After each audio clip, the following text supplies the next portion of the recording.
And I really hope you guys enjoyed that little bit of footage.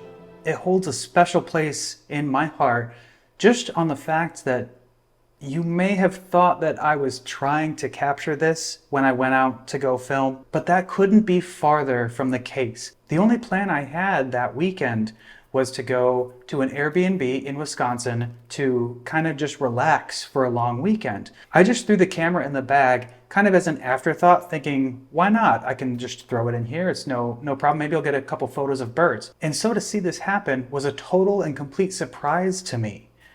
I noticed the snapping turtle coming up to the property, to the edge of the property. And so I quickly grabbed my camera, put on my 600mm lens, and snapped a few photos. Noticed that this snapping turtle wasn't going away. In fact, she seemed like she wanted to come further up into the property. And so I backed up even further, made sure not to be kind of in her path, and grabbed the tripod and just stayed low and stayed as quiet as I could.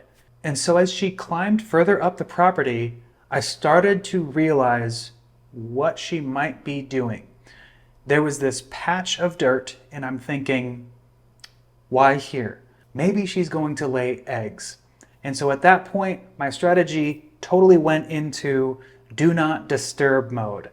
From what I saw, it didn't seem like I affected her in the slightest, which was amazing. I was actually capturing something that I thought looked like natural animal behavior. And so this whole process took about 4 hours. I have so much respect for that snapping turtle now, just from the amount of effort that went into this.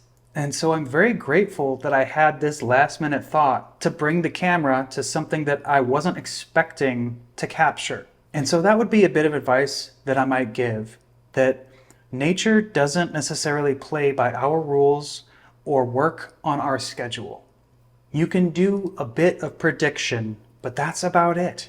If you want it to be truly natural, you just have to wait for them to make the decision. And so I filmed this on the Canon RF 600mm lens.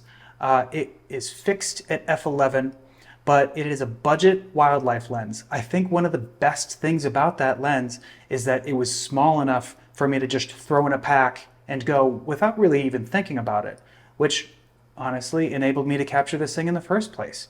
So I have a video in the works reviewing that lens and kind of talking about the pros and cons of having a economy wildlife lens. But this experience has told me that that expertise is really acquired through experience. Actually getting out there, seeing the thing, and making sure that you take advantage of it. Thank you guys. I really hope that you've enjoyed this footage as much as I have. And let me know if you've enjoyed the video and if you've had a similar experience where you've captured something that you never thought that you would have captured. So thank you guys so much, and I'll see you in the next one.